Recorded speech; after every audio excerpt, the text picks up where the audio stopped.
Kansas City Chiefs just possibly made the most defining financial move of the offseason so far, and it officially locks in the newest foundational pillars of our defense for the upcoming year. Look, if the front office hadn't pulled the trigger on this specific contract adjustment right now, the team would have entered the summer completely unable to legally sign our first-round draft picks, Mansoor, Delane, and Peter Woods, maybe even sparking unnecessary rookie holdouts straight into training camp.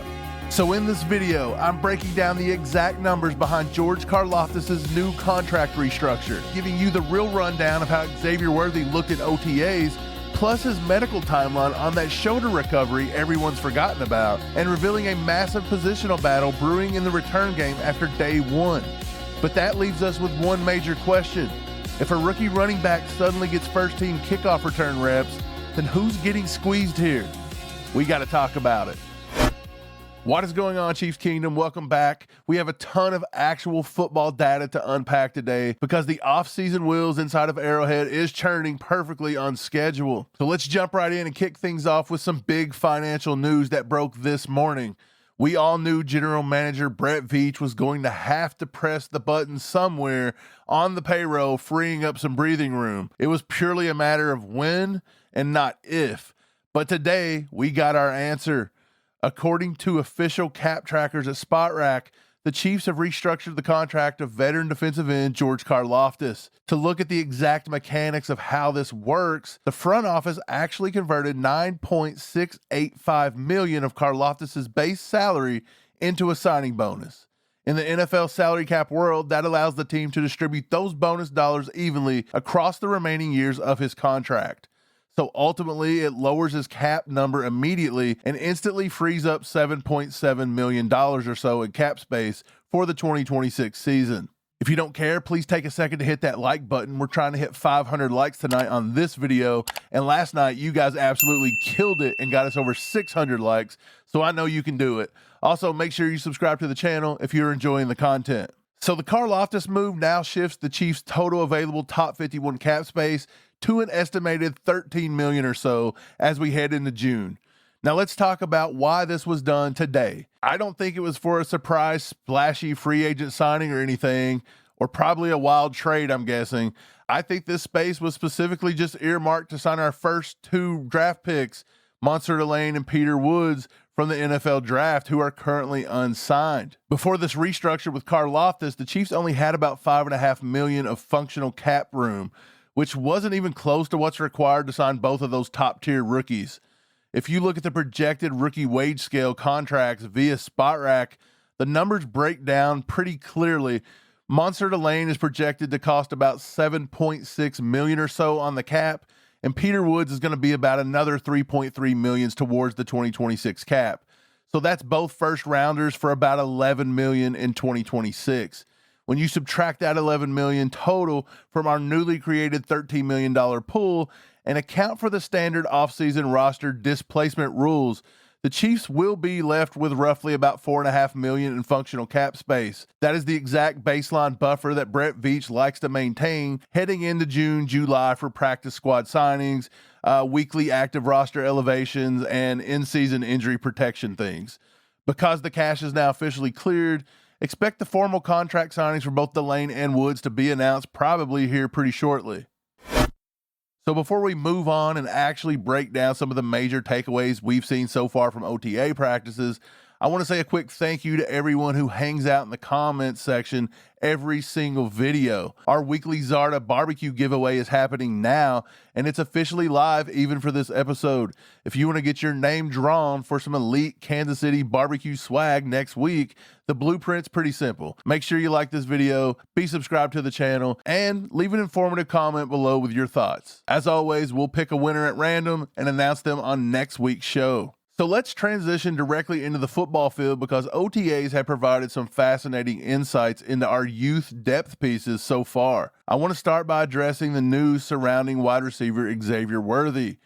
Reports from the field noted that Worthy is still limited as he recovers from surgery, and I want to give you some highly factual context on exactly what that timeline looks like so we can ground expectations here. Worthy underwent shoulder surgery back on January 14th, I believe, to repair a torn right labrum and a dislocated left shoulder. To appreciate why he's tracking the way he is, look at the reality of his 2025 season. He actually suffered that injury on literally the third snap of week 1 against the Chargers during our game in Brazil, following some friendly fire with Travis Kelce. Worthy proceeded to then play 653 offensive snaps with that torn labrum. He actually delayed that surgical procedure until the winter just to be able to help the team down the stretch. Because he didn't have the surgery until mid-January, his recovery window naturally is going to extend into the spring sometime. An arthroscopic labrum tear typically carries a strict 4 to 6 month rehabilitation timeline before a high-velocity wide receiver is going to be cleared for any full speed or heavy contact.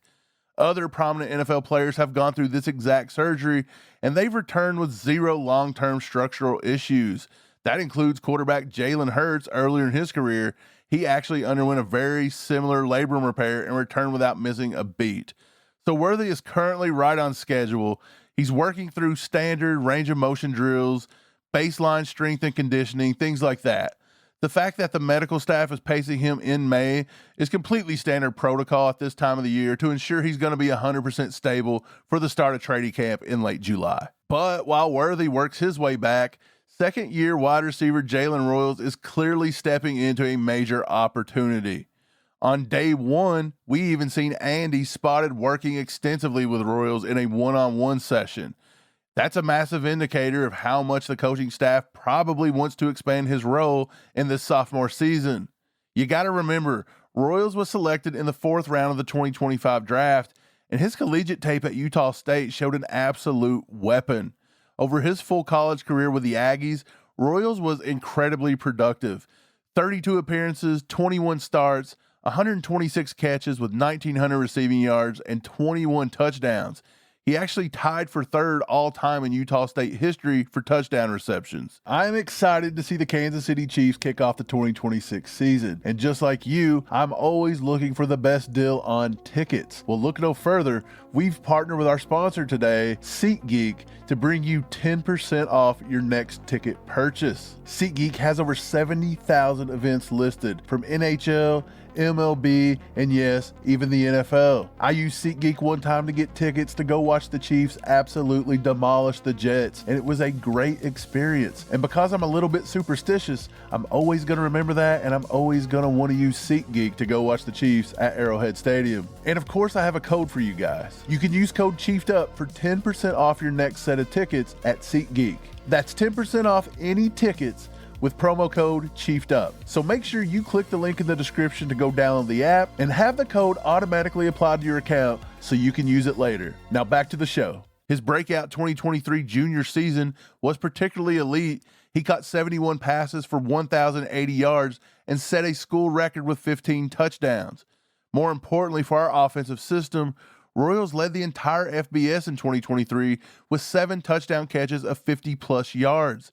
He's an expert at stacking corners vertically and tracking the deep ball down the sideline. Seeing Andy Reid personally spend coaching cycles refining Royals' route breaks on day 1 shows that the team views him as a high-priority piece for this 2026 rotation. One of the most compelling tactical takeaways from the opening practices have involved 5th-round rookie running back Emmett Johnson out of Nebraska.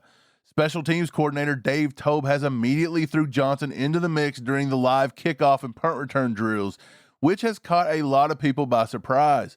If you look at Johnson's career stats at Nebraska, he has virtually 0 returning experience in college. He was used as a pure bell cow offensive weapon, rushing for 1,451 yards, 12 tutties on 251 carries in 2025 alone, while adding about 46 catches out of the backfield. So why is he back there returning kicks on day 1? Well, it comes down to an elite analytical metric, missed tackles forced. According to PFF tracking data, Emmett Johnson finished his senior season with one of the absolute highest missed tackles forced rates in the entire country. He broke 32 tackles as a receiver and another 98 on the ground. His short area burst, verified by an elite 159 10-second split, makes him incredibly difficult to bring down in isolated spaces.